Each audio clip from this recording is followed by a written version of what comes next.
Okay, first of all, jack the vehicle up. I mean, mine's been jacked up for ages anyway. Remove the wheel, I've already done that, but you need a 19mm socket on them. Got 5 of them. So I've done that already. As you can see, mine's really severely corroded here.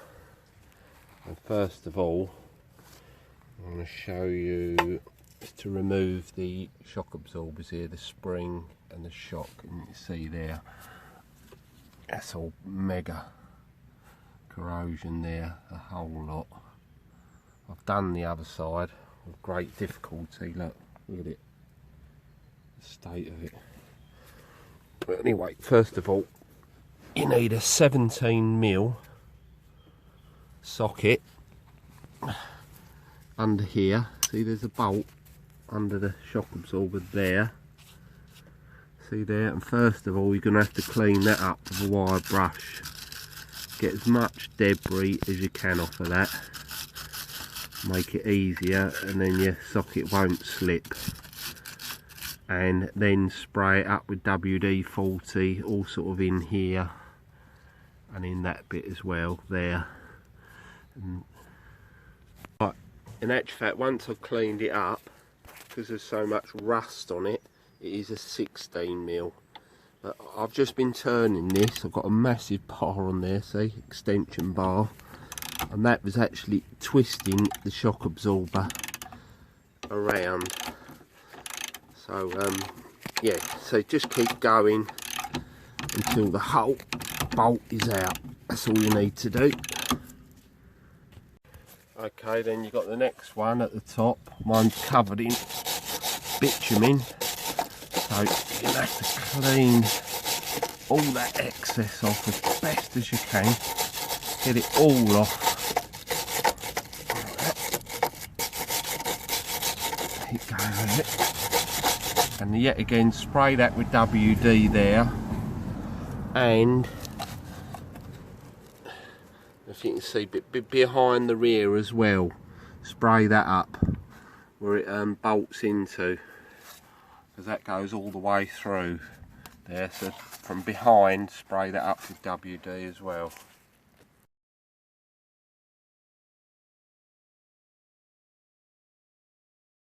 Right, okay, if yours is like mine, you need a big extension bit on it, and you've got to make sure you keep the pressure on here while you're turning it, otherwise you'll end up stripping it.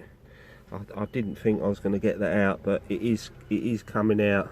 But make sure maximum pressure on pushing inwards and on the lever, so keep it nice and tight on there.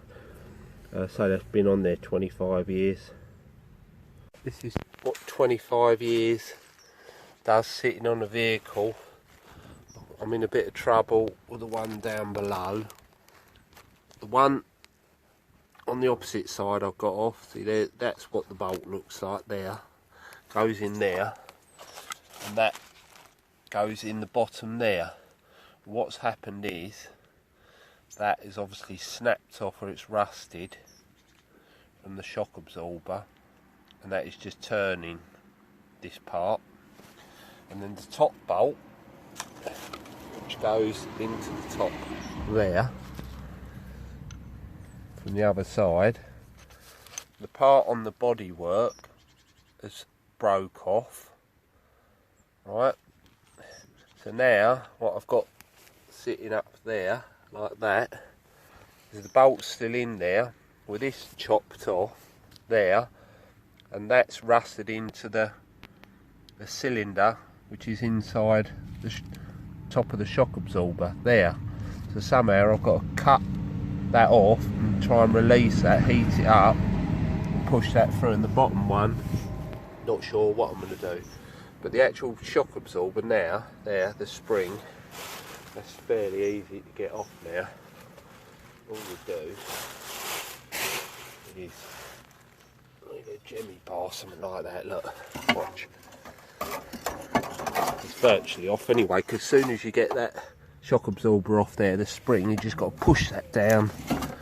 Right.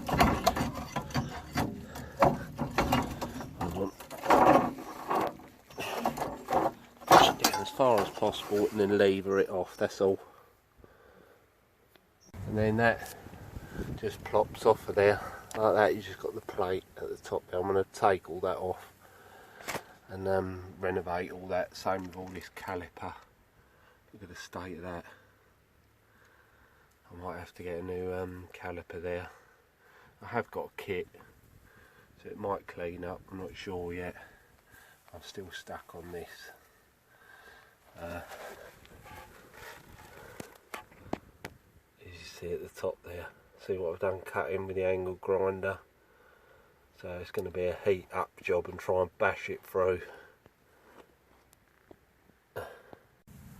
Right, great news.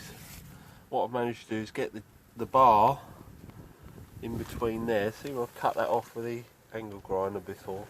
I managed to get the bar to get a bit of purchase under it to sort of grip it and create tension, right, in between there and the bodywork, and then that's allowed me to get the nut undone, so that's putting tension on that, which is working. So that's going to come out in a minute. So all I have to do is put that under there and create tension, leverage, hold it down while I'm undoing that. Perfect.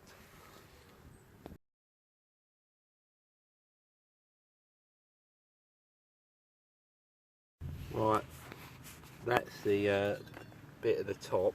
I've cut either sides of that to release it, the collar. I'll show you what I'm left with. Got the angle grinder. See what I'm left with. If you look up there, there's your bolt. I say the bit the other side, the actual nut that's welded on there has come off. So now I'm left with the collar, which was in the shock absorber, so I'm going to have to apply a lot of heat to that, and then WD it or whatever, and then try and put mole grips or something on here to then try and get that bolt out. I don't really want to buy a new bolt. I don't know where you get one from, probably a special VW one. How's that for a nice bit of corrosion? The old VW, look at that. Struggling to get all these nuts and bolts out. Rotten as a pear. That's the shock absorber. I've destroyed that. The actual collar inside, that was welded to the nut. Couldn't get it off, so that's the conclusion for the top shock absorber bolt. As you can see, I've had to take the angle grinder to it. You can see how badly rusted that is in. I tried heating it up. So it's 25 years of corrosion. So that was on the top of the shock absorber, the top bolt, the 18mm bolt. So I've ordered a new one now.